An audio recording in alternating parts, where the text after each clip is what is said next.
അപ്പോൾ എല്ലാവർക്കും പുതിയ വീഡിയോയിലേക്ക് സ്വാഗതം. ഉടലിന് ശേഷം രതീഷ് രഘുനന്ദൻ്റെ ഡയറക്ഷനിൽ ദിലീപ് നീതാപിള്ള എന്നിവർ പ്രധാന വേഷത്തിൽ വന്ന ഇൻവെസ്റ്റിഗേഷൻ ഡ്രാമ മൂവിയാണ് തങ്കമണി.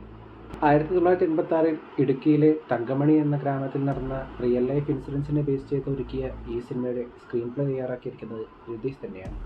തങ്കമണിയിലേക്ക് വരികയാണെങ്കിൽ കഥ അത്യാവശ്യം മോശമല്ലാത്ത രീതിയിലായിരുന്നെങ്കിൽ പോലും സിനിമയുടെ ആകെയുള്ള മേക്കിങ്ങിന് പകരം ഹീറോയിക് പരിവേഷത്തിന് കൂടുതൽ ഇമ്പോർട്ടൻസ് കൊടുത്തത് എന്നിലെ പ്രേക്ഷകന് മോശമല്ലാത്ത രീതിയിൽ മടുപ്പുളവാക്കുന്ന രീതിയിലായിരുന്നു അനുഭവപ്പെട്ടിട്ടുണ്ടായിരുന്നത്. അതോടൊപ്പം തന്നെ പെർഫോമൻസിലേക്ക് വരികയാണെങ്കിൽ പ്രത്യേകിച്ചും സിനിമയുടെ ആദ്യ പകുതിയിൽ പ്രധാന കഥാപാത്രങ്ങൾ ഉൾപ്പെടെ എല്ലാവരുടെ പെർഫോമൻസിലും അതിനാടകീയത മുഴിച്ചു നിന്നായി തന്നെ എനിക്ക് അനുഭവപ്പെട്ടു.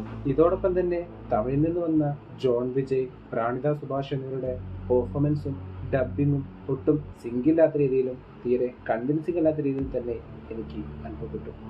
ഇങ്ങനെയൊക്കെയാണെങ്കിലും വില്യം ഫ്രാൻസിസിന്റെ മ്യൂസിക്കും BGM പോർഷൻസും അതോടൊപ്പം തന്നെ Supreme Sundar, Stun Silva, Rajasekhar, Mafia Sasi എന്നിവരുടെ ആക്ഷൻ സീക്വൻസും അതെടുത്തു വെച്ചിരിക്കുന്ന രീതിയും എനിക്ക് വളരെ മികച്ചതായി തന്നെ അനുഭവപ്പെട്ടു. അതോടൊപ്പം തന്നെ മനോജ് പിള്ളയുടെ സിനിമാറ്റോഗ്രാഫിയും സിനിമയുടെ മൂഡ് നിലനിർത്തുന്നതിന് വളരെ സഹായിച്ചെങ്കിൽ പോലും ശ്യാം ശശിധരൻ്റെ എഡിറ്റിംഗ് സിനിമയുടെ ആസ്വാദനത്തെ കുറച്ചധികം പുറകോട്ട് വയ്ക്കുന്ന രീതിയിലായിരുന്നു സിനിമ ഒരുക്കി വെച്ചിട്ടുണ്ടായിരുന്നത്.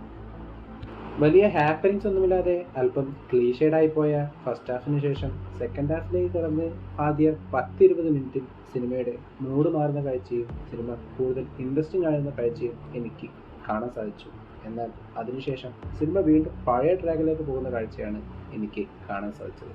നടന്ന കഥയെ നല്ല രീതിയിൽ നീതി പുലർത്തിക്കൊണ്ട് തന്നെ പ്രേക്ഷകരെ ഇമോഷണലി ഹുക്ക് ചെയ്ത് കൊണ്ടുപോകാനുള്ള ശ്രമം സിനിമയുടെ ഭാഗത്തുനിന്ന് ഉണ്ടായിരുന്നെങ്കിൽ പോലും സിനിമയെ പുറകോട്ട് വലിച്ച പ്രധാന ഘടകമായി എനിക്ക് തോന്നിയിട്ടുണ്ടായിരുന്നത് നേരത്തെ പറഞ്ഞതുപോലെ അനാവശ്യമായി ഫോഴ്സ്ഫുള്ളി ഇൻജെക്ട് ചെയ്ത ഹീറോയിക് സീനുകളായിരുന്നു. ആകെ മൊത്തത്തിൽ തങ്കമണി എന്ന മൂവി എന്നിലെ പ്രേക്ഷകന് ഒരു പാതി വന്ന അനുഭവമാണ് സമ്മാനിച്ചിട്ടുണ്ടായിരുന്നത്.